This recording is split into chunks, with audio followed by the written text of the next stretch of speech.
What is up, everybody? I'm No Lex Given, and today I'm having a little bit of deja vu. This was a really weird game for me because you guys might remember the video that I posted last week where I had my first flawless game of Storybook Brawl. If you haven't seen that video, go check it out. But it started exactly the same as this. I picked up a rainbow unicorn on turn 1, and then turn 2, sold that rainbow unicorn for a pair of Humpty Dumptys. And I was also playing the mask. So playing this game, I was getting a little bit freaked out. Sometimes, those things are just gonna happen, but it would be absolutely crazy if we were able to pick up 2 more Humpty Dumptys next turn and have another flawless victory. What do you say, game? Do you think you could give it to me? Well, not quite. Not gonna find any Humpty Dumptys on 2.0. A little bit unlucky, but still nice to be starting strong on the mask. I really like the mask right now. I think that with the addition of Rumpelstiltskin and to a lesser extent maybe Puffy, there are a few more heroes now. I would say more Goldilocks is a good hero, but it's tough to actually find Goldilocks on the mask because typically somebody will play it, though nobody was playing it in this lobby. There's just nice heroes to dream into to get that temporary benefit. By the way, we are going to get one of our eggs cracked here against Mrs. Claus, so not quite going to live the Humpty Dumpty dream in this one, but I think the mask is really good right now, and you'll see exactly why we are going to start this turn off by going for a dream. And I like just picking up a temporary hero power in the form of Rumpelstiltskin. That means you can immediately use your dream at the start of your 3.1 turn, and you get to take your spinning gold with you and use it whenever. Same thing with Gwen or with Headless Horseman. Those are also nice heroes. And then after we pick up that spinning gold, I'm going to go ahead and pick up a pair of stags. There were a few options for this shop. We could have picked up the golden chicken and the baby root. That would have been another way to play it, but we are just trying to, bought and sold the golden chicken and then locked onto the stag is what I mean. We just try to go for the stag for some extra power. Doesn't really work out, but now we at least get to put these stags in front of some ranged characters, and then I'm going to dream again, both to pump up my Spellweavers and then also find out what hero power we are playing with in this one. And I think that Pan's Shadow could have been a really interesting idea to have that spinning gold while I'm also Pan's Shadow. Means I could have picked up a bunch of tier 4 characters once I hit level 4. But apoc is just so strong, and I thought that apoc, with the addition of a spinning gold, would have just been that much cooler, because then you get to potentially get a little bit stronger in the mid-game. It's like you're playing a Goldilocks of sorts. You got that gold bonus on top of the insane apoc endgame.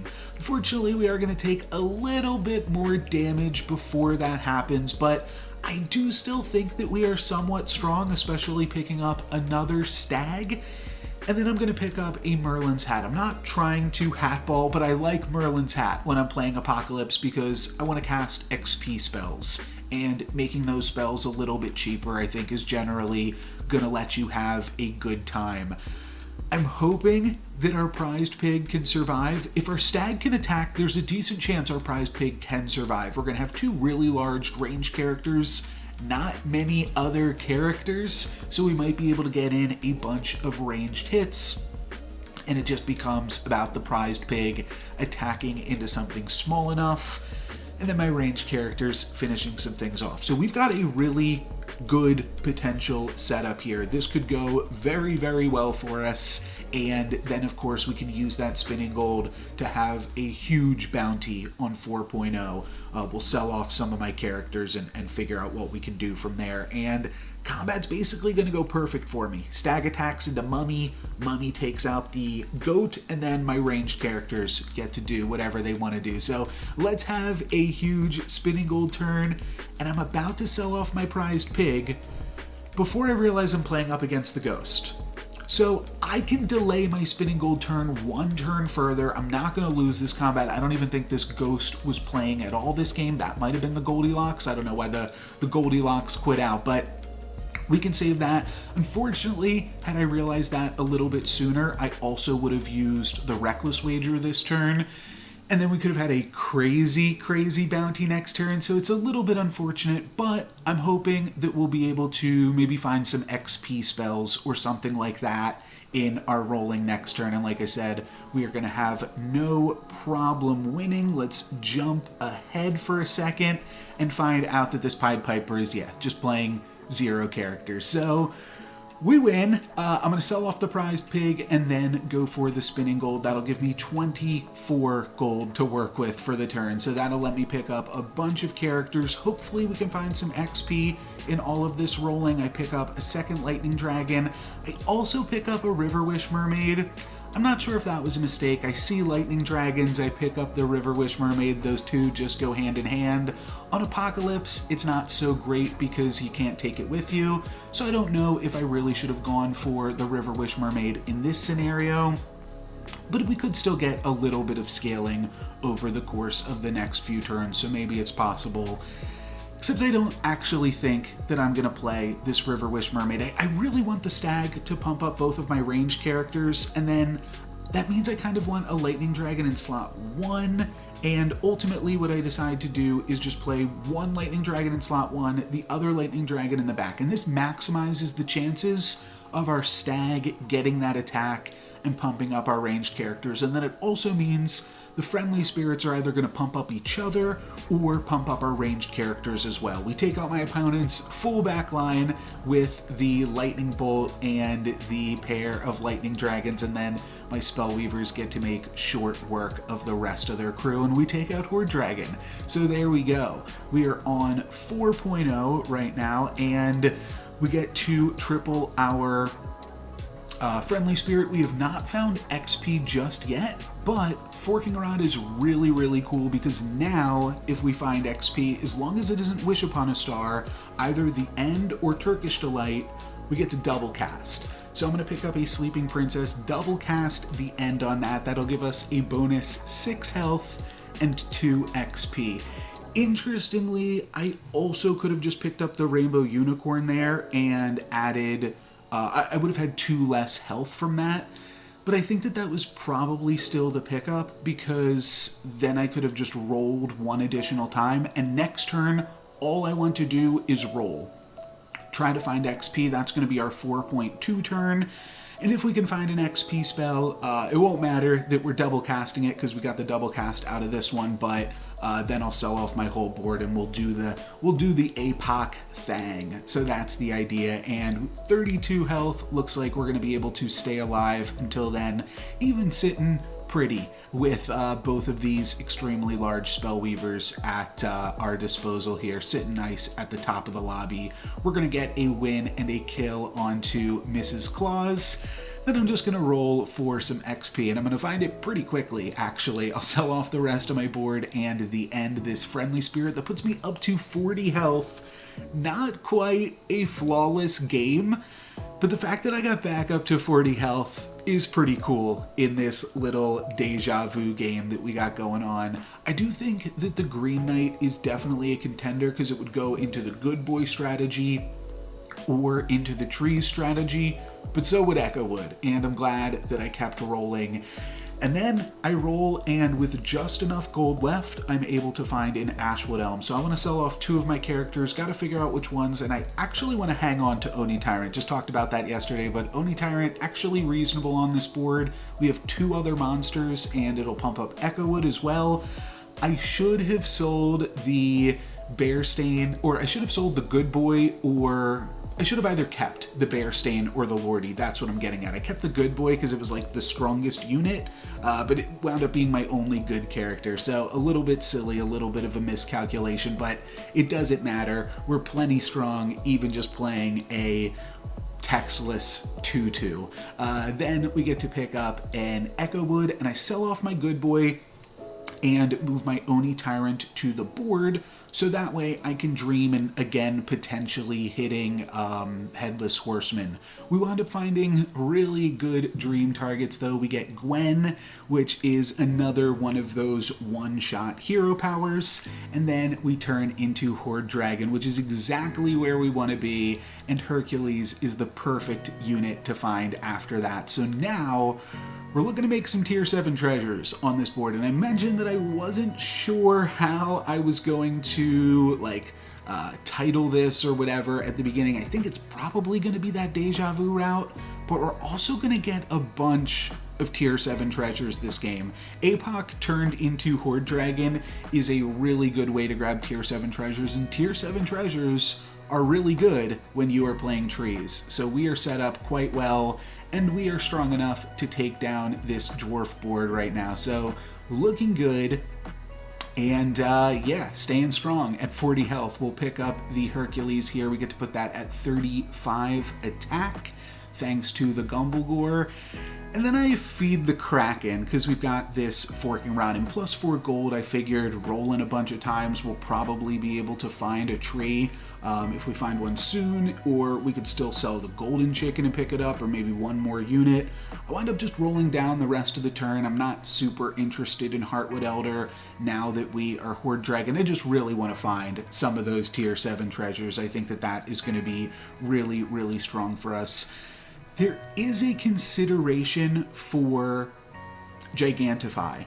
Giving Ashwood Elm +20 health is a lot of health, and could be really good just in terms of adding a bunch of stats to the board when we have the Forking Rod and the Hat to be able to double cast that. So I was definitely considering that, but we'll just save some gold. I mean, I didn't want to lock for it at the very least. I am going to wind up casting a Gigantify in the next turn or two, because it's definitely, like I said, a lot of stats, but not going to rush right into it. Hercules gets 2/3 of the way through completing, and then I do think we're doing good on this combat. It's really, really close, but we wind up getting a win and killing Zippy the zombie. So that is one tough opponent out of the way, and then we see an Ashwood Elm and a Gigantify. So I'm going to go for that here, especially now with a second Ashwood Elm. We are pretty firmly into the tree camp, though I was pretty sure I was going to wind up playing trees anyways. Like I said, it's just so good with these tier 7 treasures, so that's probably what I want to do. And we should be getting our first tier 7 treasure this turn with Hercules, as long as this gets to attack here. And against a Geppetto, Hercules is pretty likely to activate, so that is looking good. And doesn't look like Geppetto has too much else going on, though you never know what's going to be in these wombats. We've got a Tweedle, so that's a pretty nice summon for them.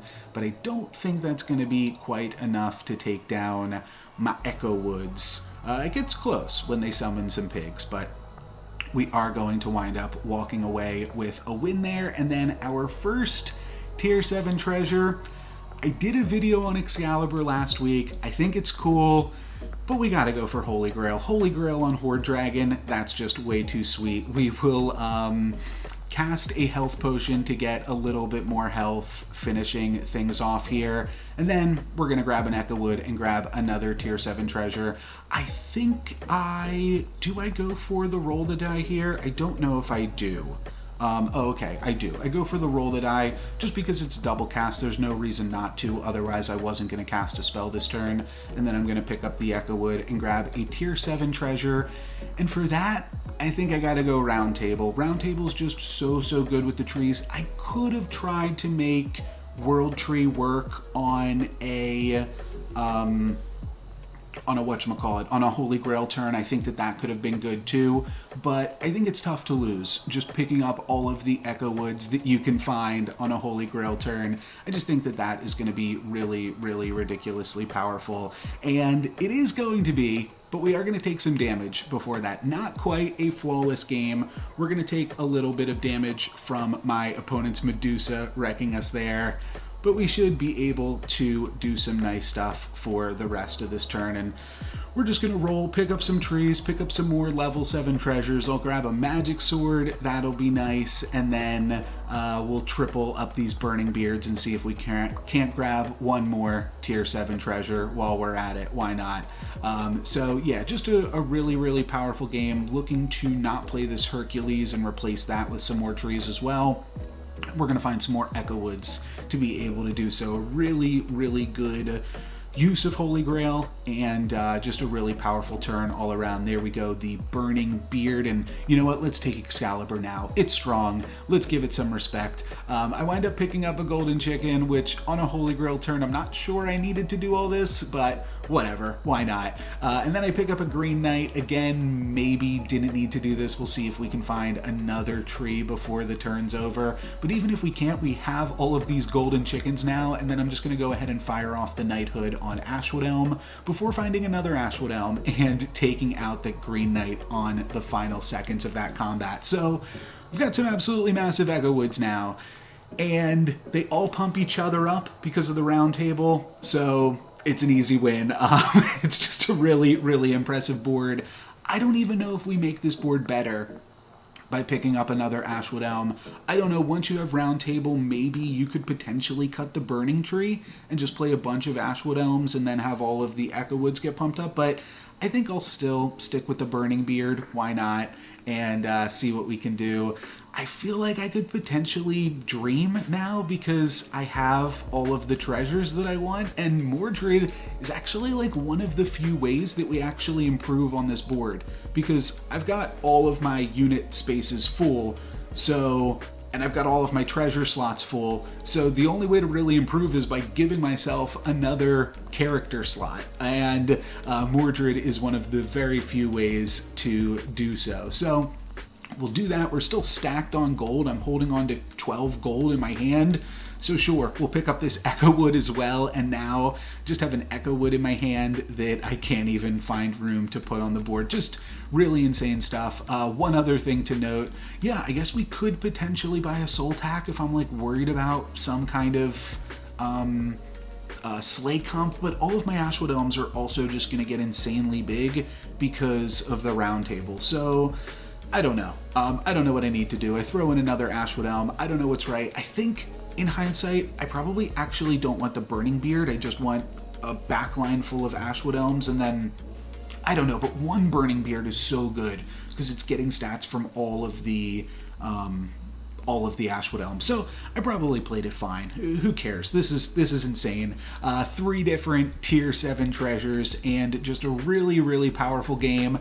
Not quite a flawless game, but still a pretty fantastic game on the Mask, and just silly that it started in such a familiar way. But we are going to finish it off now, and there's not much left to do. I could go for a Gigantify to end things off, but one of the best spells that I can cast at this point is Pigomorph, so I'm not going to turn that down. We roll down and find a Pigomorph, and then I even find more Ashwood Elms, I find more Golden Chickens, so we can keep rolling and just doing nothing. Yeah, I don't know. I think we're good. I don't know what comp I wind up playing in the end here. I think I'll play this. The thing is, Round Table actually works with multiple Echo Woods because the Echo Woods pump each other on the Round Table roundup, so it's good to have as many Echo Woods as you possibly can. So this is probably the right board to play, and then I just keep all my big Echo Woods in the back so that way they can't get scammed. I'm just not sure if I want to put this Ashwood Elm in, the Burning Beard. Let me know. The math is super complicated, but it doesn't matter. They Pigomorph one of my Ashwood Elms, but my other ones are up in the 5 digits. And this game is totally a 1 game. Oh yeah, and we get a bonus Medusa in there as well. My opponent's Medusa also takes out one of my characters, but my Ashwood Elms are safe in the back and get me that win. Really, really sweet game. Crazy that, you know, it was almost an omen to find that rainbow unicorn into the double Humpty Dumpty. I just knew this was going to be a sweet one, but that is it for me today. Thank you guys very much for watching. I'm No Lux Given. Peace.